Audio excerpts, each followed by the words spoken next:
how did you let go of the resentment and anger associated with fraud and being imprisoned? I went to the depths of the low. Wow. It's difficult for me to talk about. Yeah. Because now I'm taking myself back to where I was. Yeah. And it was so low. The resentment and anger, you know what, they never go away. And then when you do actually lose everything, you think, well, actually, that wasn't as bad as I thought. Yeah. And then that gives you the confidence to move forward.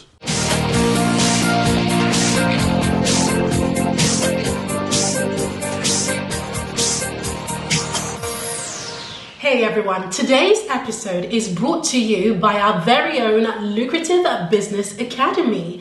Now, don't forget to subscribe to this channel so that you can see all the future episodes. And of course, if you haven't already, make sure you enter the giveaway so that you can get all the amazing gifts from all of our guests from this season. Enjoy the episode. Would you like to discover how to set your goals, but not only set them, but actually achieve them? Would you like the exact steps? Well, I'm Obasa, the founder of The Lucrative Lady. And of course, this is The Lucrative Lady Show. And my guest right now is the amazing Philip Mallourides, who is going to be talking all about how to set goals and achieve them. So welcome to the show. Thank you very much for having me. Did you like your welcome? It's brilliant.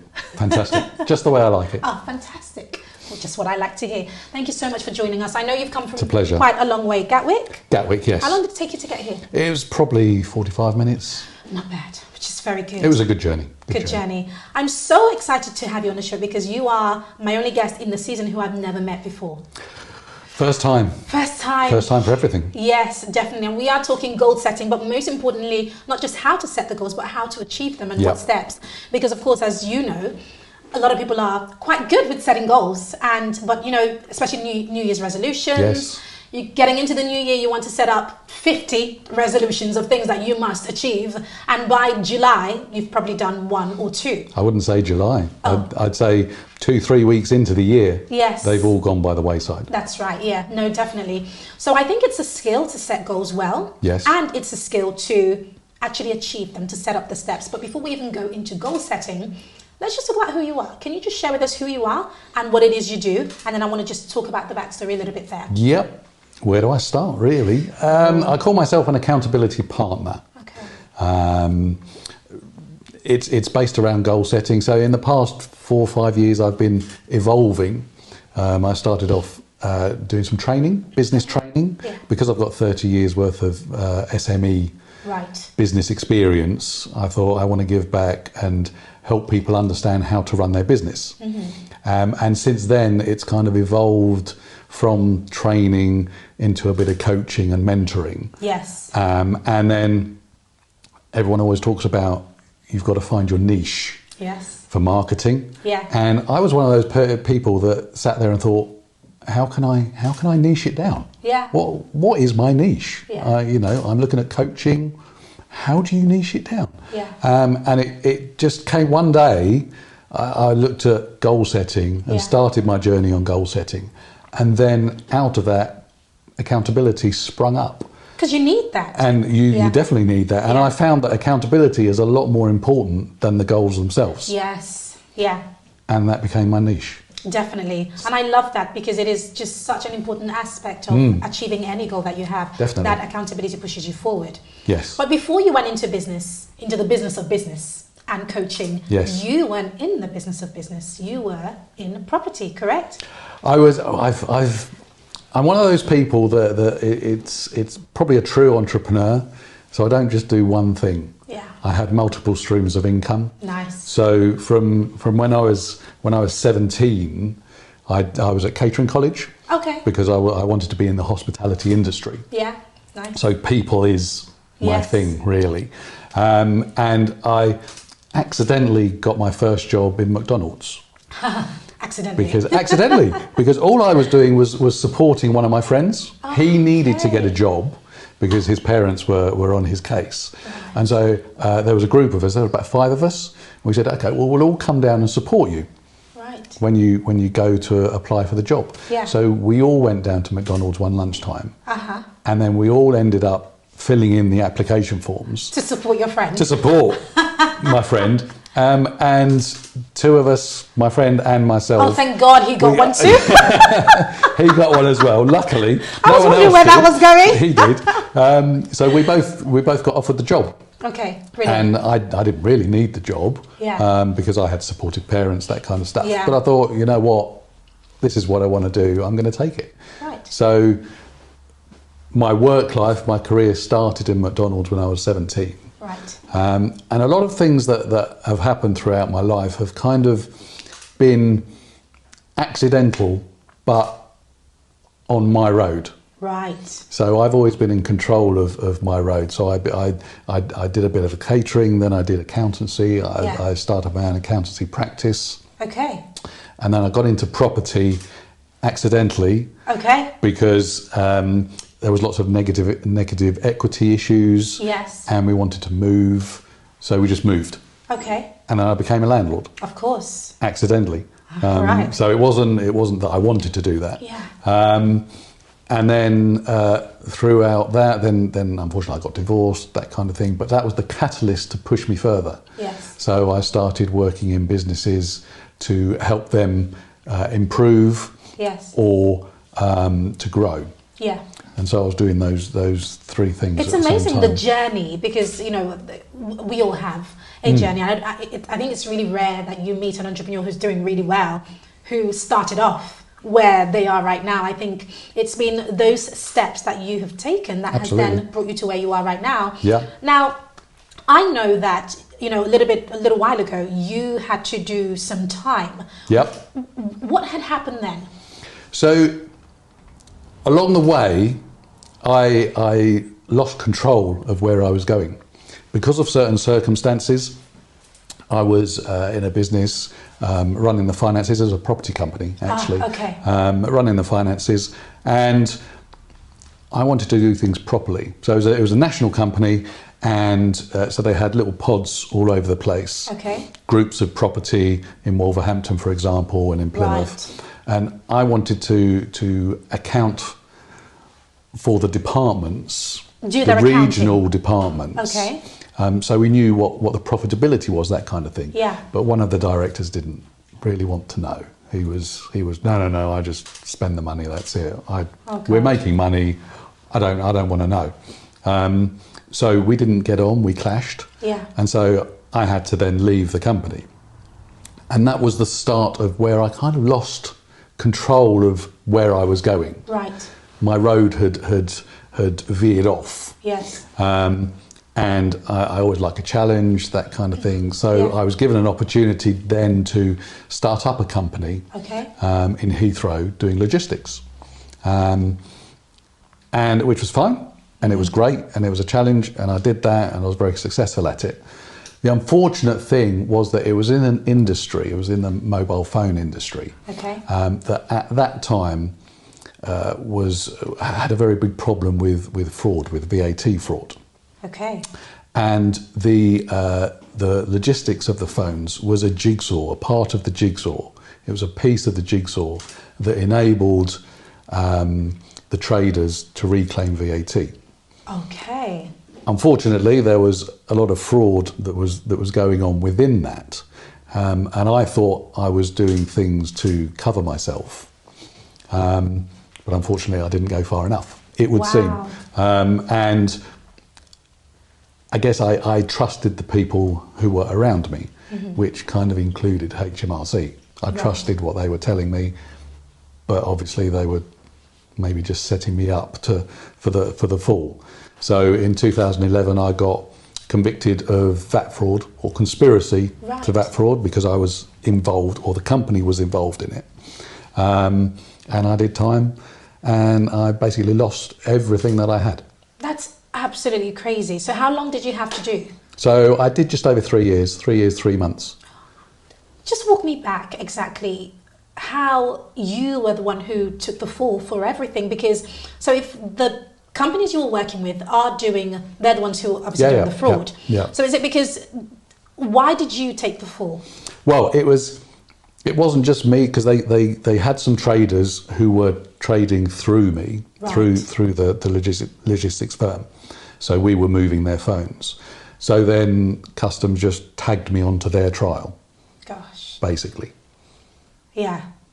And then you had to do 3 years. And then I did 3 years, yeah. My goodness. So what happened in that time? Was that when you were married or? Yeah, I mean, at that time I was on a 6-figure salary. Yeah. I had over £1 million property portfolio. I was married, just had a son. Things were great, things were good. Of course. And then what happened with so you during time, when you came out after 3 years, what did you have left? Well, even before I came out, Yeah. there's this thing called a confiscation order. Yes. So it's a very draconian thing that it strips you of all your assets. Oh my word. So basically you're paying back the money that you stole, in effect. I didn't steal any money, so I was paying for someone else's crimes. Yeah. Basically. So I lost my properties, I lost my money, my savings, all my businesses, and in the end I did lose my family as well. Oh my So word. when I came out of prison, I didn't have anything. It was as if I went back to being 17 again. It was exactly the same. Yeah. But I thought it was okay. I thought it was going to be fine. I thought, maybe I could go back to where I was working previous to that. I could pick things up, but it's a lot harder than that because of the nature of the conviction. Yes. I can't get bank accounts. I can't get insurance. There's so many doors that are closed. Yes. So how did you pick yourself up? Because obviously, fast forward, you are a business coach. You've worked with lots of businesses. I think it's quite a distance. Yes. Where you were at that point to where you are right now. What was what filled those gaps? How did you pick yourself up first of all? Support. Okay. It's the people around you. Yeah. And the people that can help you. First of all, I had my family. Yes. So they were there to support me with what I wanted to do, because obviously I couldn't get anywhere to live even. Yeah. So I was relying on my family to home me. Yeah. And then I have friends who have businesses that gave me the stepping stone. Right. In order to create something, to do something. Yeah. The coaching side of things, the training side of things, they started from when I was within prison. Okay. Because really? Because you have to do something whilst you're there. Yes, of course. Unfortunately, most of what's in there is for the how can I put it? I don't want to say lower classes, but it's most people that you find in prison are ones that haven't had an education, They don't have for any example. skills. Yeah. And that's why they go down that road, because they feel like society is against them all the time. Yeah. And that's the only way that they can make ends meet. You're right. So what I found myself doing was helping them out. And I went to the education department and I said, okay, how can I help? What can I do? Education department in prison. Within prison. Yeah. So I became a mentor within the education department. I was like a teaching assistant. Oh, wow. Within doing maths and English. Yeah. Up to level 2. So I was doing that, training to be a mentor. I did some life coaching courses. Wow. So you did all of that in prison? Yeah, absolutely. Gosh. Absolutely. Yeah. So that's how I kept myself busy. Yeah. Which made the time go quicker. Yeah. It's like when life gives you lemons, you make lemonade. You made the most. Absolutely. And you developed those skills. Yeah. So then you came out of prison and then you had these skills. Yes. Which you'd been working on for 3 years. But then I didn't use them. Okay. Because life was so hard. You're constantly being knocked back all the time. And if you're not feeling great, you can't help someone else. That's right. Let's just talk about being knocked back all the time, because I think that's what a lot of people will definitely resonate with, for obviously various reasons. Absolutely. It doesn't have to be doing time, but for whatever reason in life, you get knocked back. When you get knocked back, where does that confidence come from for you to pick yourself up again, for you to keep going? How do you deal with being knocked back consistently? It's very difficult. Yeah. But I think if you have the support around you, then that helps you to move forward. What about those who don't have support? Then it's very difficult.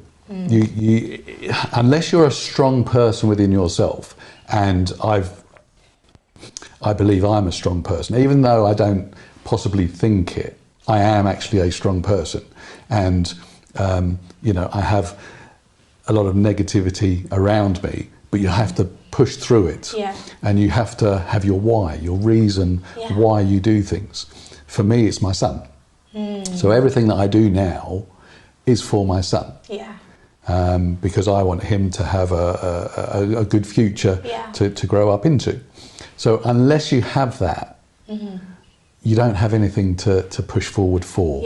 And the why, the reason, the purpose that you do things for is very, very important. Definitely. It's got to be bigger than you. Absolutely. Because if it is just about you, then you have those moments where you decide, I don't really want to show up today. I don't want to talk to clients, or I don't want to move or do anything today. And if it is just about you, then it stops everyone there. has those moments. It's not, it's not just poor people. It's not just people who are unemployed. It happens to everyone. And you've got to find your purpose in life. You've got to be doing what you want to do. So many people sleepwalk through life. They just exist. They just go from paycheck to paycheck. There is something so much more out there. But because the people who are surrounding them are the same as them, they can't get out of the circle.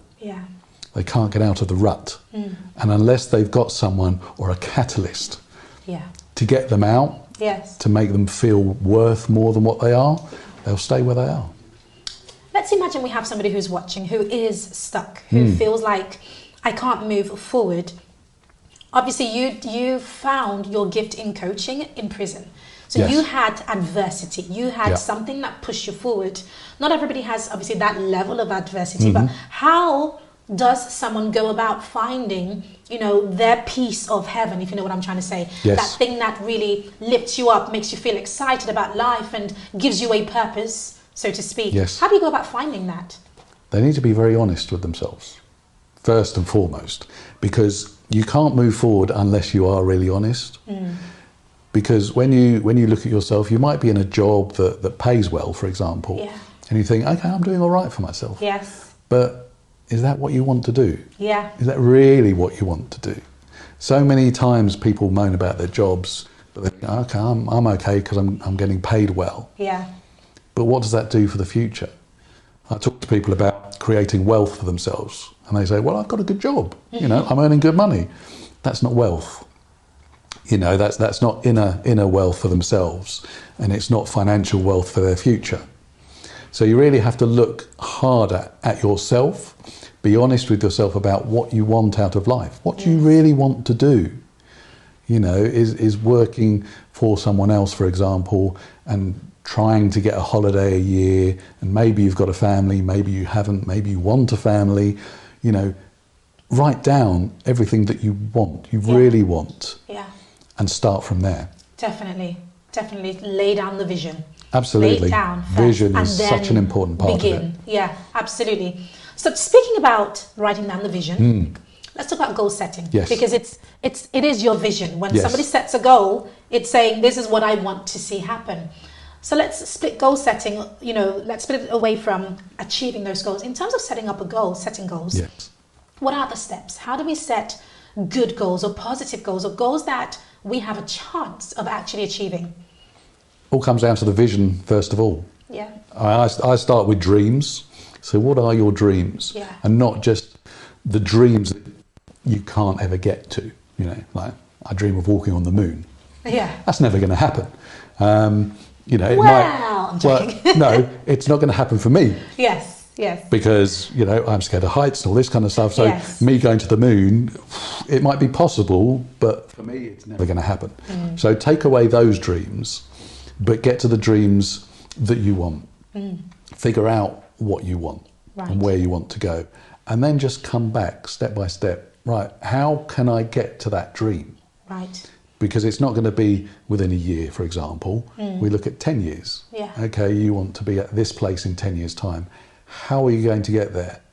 And then we keep coming back until we get to a point where it's just 90 days.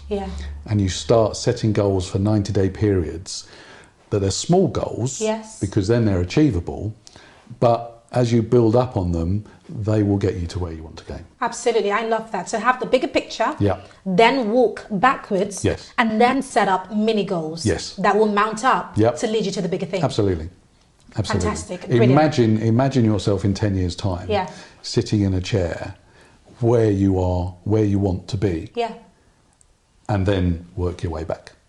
It's really interesting what you said about, if it's in 10 years' time. Yeah. Because I think that for some people, one of the reasons why they struggle to achieve their goals is because it's unrealistic.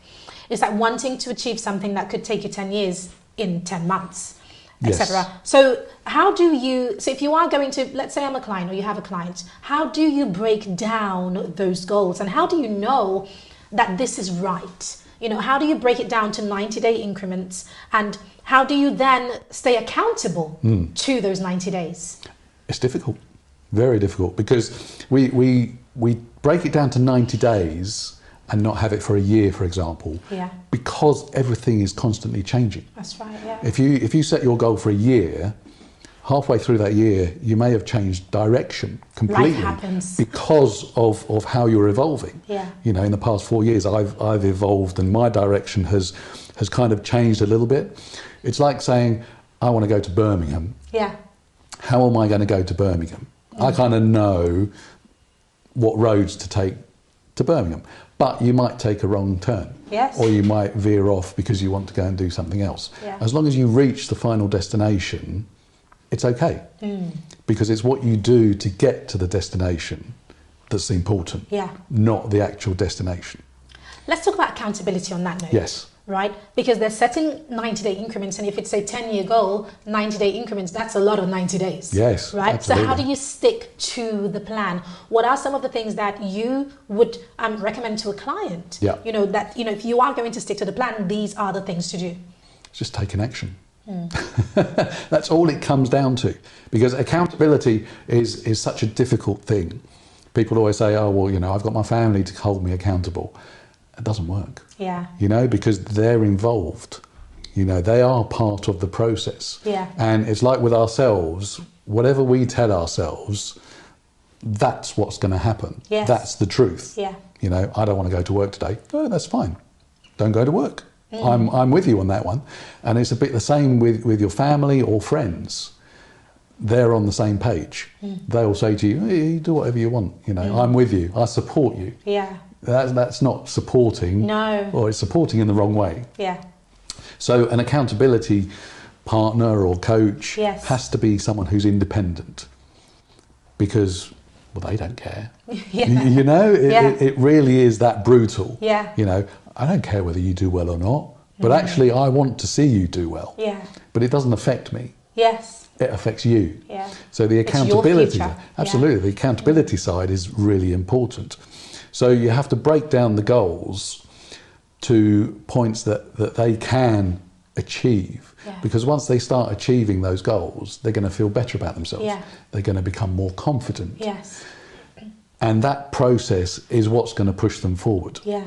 And as they move forward, actually the goals can get bigger, Yes. because then they know they can achieve them. Definitely. And they can reach their potential moving forward. And do you think it's a good idea to have some sort of reward system or reward thing for yourself at the end of the 90 days? What do you think? There's always this argument, because it's about the process, and a lot of people don't reach their goals at the end of 90 days, because what you'll find is along that process, other things will come into play. Yeah. And I'm working with someone at the moment, and he's in property, and his goal was to increase the number of properties that he's managing. Yeah. But what's happening is that as we're going through the process, we're actually diving deeper into his business, so he gets the foundations right. Yeah. It's very important. And those foundations are changing slightly, because he's kind of going in a different direction within what he's doing. Right. So because of that, he's not reaching his goals. But actually, as the foundations are being laid more securely, he's going to reach his goals. So for next year, he's definitely going to smash them. Yeah. Because of the changes that we're making. Yeah. So initially you think, well, he's not reaching his goals, he's failing. he's not failing at all. Yeah, there's got to be a He's foundation. just making sure Yeah. that everything is right. Because if you imagine someone says, I want to make more sales, That means, then, you Yeah. know, you think, okay, make more sales. Yeah. You know, go out and get the sales because Yeah. you've got to take action to go and get them. But once you get the sales, are you going to be able to service them? Probably not, because you haven't laid the foundations. yeah, that's right. So even though you might reach your goal, you're going to fail to service them, and so it's going to be unsustainable. Yeah, So the reward side of things is, yes, I believe you should have a reward once you reach that goal, but don't think that that's the be all and end all, no, because it's the journey that you go on yes, to reaching your goal. definitely. If I were to ask you, what are your 5 rules for success when it comes to setting goals and achieving them, what would you say? Be honest. Yeah, First and foremost, you've got to be honest with yourself, because you need to know where you're going. Second one is to plan, yes, very to important. understand what your goals are and where you want to go. Yeah, Write them down, yes, because that's the most important part. yeah, Once you've got your plan in place, then you can start setting tasks yes, in order to reach those plans. Fourth is taking action. That's one of the most important parts of the goal setting process. yeah, Because if you don't do anything, Yeah. nothing's going to change. that's right. And you have to be prepared to change. Because in order to move forward, you've got to do something that you haven't been doing. Yeah, And people shy away from change. So if you're not prepared to change, you're not going to move forward. yeah, And the last one is to have accountability.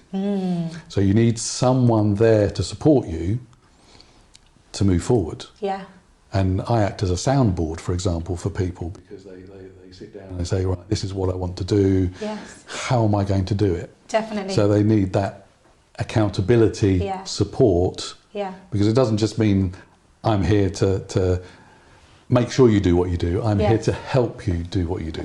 absolutely. We've just had an incredible question from one of our lucrative ladies, and it is, how did you let go of the resentment and anger associated with fraud and being imprisoned? What did you do? Took a long time. I can imagine. Took a long time. I spent many times,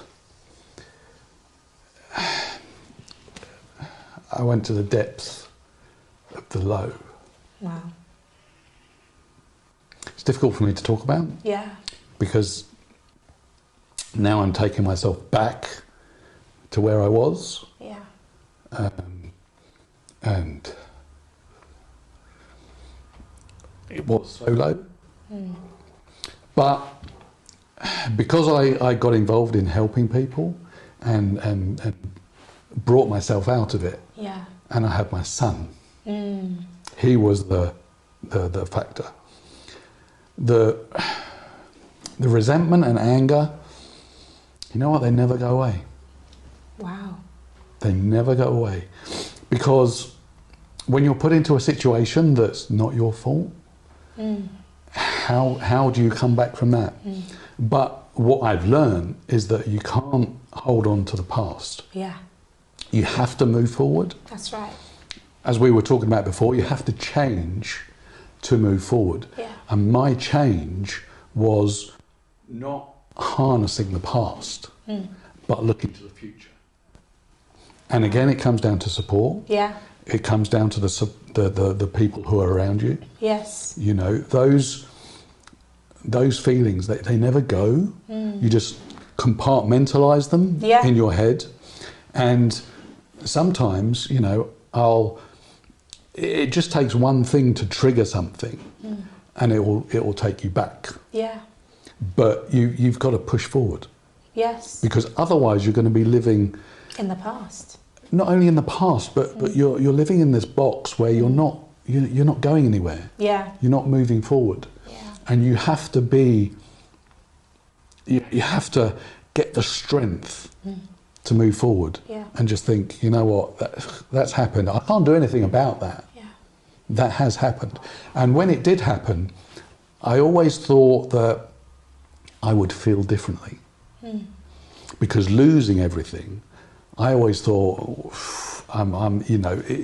before that, when I had everything, there were certain risks that I wouldn't take because I was always scared of losing everything. Oh, wow. And then when you do actually lose everything, actually it's not as bad as what you think because it's all materialistic. That's right. And it's all to do with fear, and it's a fear of what we don't know, and that's why we don't do things, because we have that fear. Yeah. But once you do it, you think, well, actually that wasn't as bad as I thought. Yeah. And then that gives you the confidence to move forward. Definitely. So hopefully that's answered the question. Gosh, that's really, really powerful. Did you find that you had to forgive some people along the way? See, that's a strong word, isn't it? Forgive. It's, and I don't think I have. It's that, the forgiveness, the resentment, all those things are just in that compartment. Yeah. Because to forgive is, it's such a powerful thing. Yeah. But I don't think, I don't know whether I'll ever get there. Wow. But I just don't think about it. Yeah. I just, it's done, it's past. Now I use what's happened to me to hopefully inspire people. Yes, as you're doing now. As I'm doing now. Yeah. And if I can inspire just one person from this interview, for example, then my job's done. There you go. And you gained a lot. I guess it's about focusing on what you gained in that season. Absolutely. Right? You gained quite a bit. Always. You are who you are now Yes. because of what happened. Absolutely. Which is great. Yes, Yeah. and that's a way to look at what happens to you throughout life. Yeah. If that didn't happen, you wouldn't be the person that you are now. Yes, definitely. And so sometimes you can think, okay, that happened, and it's such a negative thing, but actually I wouldn't be doing what I'm doing now. Yeah, definitely. So that's the gratitude part. Yes. that you should kind of instill in yourself. Yeah. Be thankful for what you are and what you have every day. Definitely. Because you might not have it tomorrow. No, that's right. Thank you so much. It has been amazing talking about this with you. I think Absolutely. we could talk about this all day. You because could. it's so important with every area of your life, really, every area of business. It doesn't matter what area of your life, whether it's personal, whether we always talk about the resolutions. Yeah. It is the two resolutions are getting fit and losing weight. Yeah. Those are the main resolutions that people set. Yeah. And after 2 weeks, both of them have gone by the wayside because that's not really what people want. That's what people believe they should be doing. Yeah. And it's rubbish. No. But now we have the steps. Absolutely. Thank you so much for coming on the show. If my guests wanted to, my viewers wanted to find you, where would they find you? Yes, if you go along to philipmilton.com. Yes. And you can get in touch with me through there. Amazing. We'll have the link at the bottom. Thank you so much. Thank you, Lucrative Ladies, for joining us. So excited to have had Phil on the show. Really, really important topic on goal setting, but most importantly, how to achieve those goals. So if you haven't already, make sure you subscribe to this channel so that you can see all our other amazing guests. And of course, our amazing giveaway. Philip is part of that giveaway. He has some strategy sessions that he has given away. So if you want to have a chat with him, make sure you grab that giveaway and book yours. Thank you so much for joining. Hello, lucrative ladies. As you guys know, my mission in life is to help you to create a lucrative business and life that you love. And it is because of that we created the Lucrative Business Academy. Our goal with the Lucrative Business Academy is to provide you with the curriculum, coaching, and community to help you to take your business to the next level. LBA will provide you with the necessary step-by-step process to help you take your business forward. So whether you are just starting out in business, or perhaps you are more established but you want to get high-paying clients, or you are ready to scale your business, or perhaps you are stuck and just want to be unstuck. Well, the truth is that there are core principles for every single one of those, and that's where the Lucrative Business Academy comes in. We have 5 core areas inside the Lucrative Business Academy, and the first is, of course, our amazing courses. Take a look at everything that's waiting for you inside of the Academy. And every single month, that list increases because we are constantly adding new courses based on what our members need. As well as our amazing courses, you also have access to a live 2-hour masterclass with yours truly every single month, where we get to dive deep on a specific area of your business as voted by the community. So this is a great opportunity for you to engage, have your questions answered, and of course get unstuck and get coaching right on the spot. The third thing the Lucrative Business Academy offers are our amazing global networking event. That's right. So you can join us online for our global networking event, where you get to connect with members all across the world. Inside of our networking event, you get access to 3 guaranteed one-to-one appointments, which gives you the opportunity for joint ventures, collaborations, and of course, a great way to meet your ideal clients. The fourth thing that the Lucrative Business Academy offers are, of course, our amazing speaking opportunities. That's right. We offer our members speaking opportunities both offline and online inside of our networking events and our live events. So as a member, you get to flex your muscles on the stage, in person or online, in front of a global audience, which is an incredible way to build your brand. And last but certainly not least, as a member of the Lucrative Business Academy, you get access to an amazing community of other lucrative ladies who are on the same journey as you and are waiting to cheer you on, helping you to achieve your goals, and of course provide accountability so that you are not going this journey alone. Now, the Lucrative Business Academy pricing starts as low as $49 per month, and you get a huge discount if you buy the whole year upfront. I think that the Lucrative Business Academy is one of the best things that we have ever created. And if you are ready to scale your business quickly, then we invite you to join us today. So to do that, all you have to do is head to the link in the description, or head to this link, academy.thelucrativelady.com/yes, and you can get in right now. That is academy.thelucrativelady.com/yes, and you can get access right now to all of the coaching, support, community, and everything that you have inside of the Lucrative Business Academy. So with that being said, I look forward to seeing you on the inside, my friend. Until then, make sure you create a lucrative business and life that you love. See you later, Lucrative Lady. New fresh guest. I just brewed him and, delivered. Hurrah! Fabulous. How's that for you? Brilliant. Oh, thank you so much. No, you're really good. Thank you. Thank You're you, really Andrew. good. especially as you haven't met me before.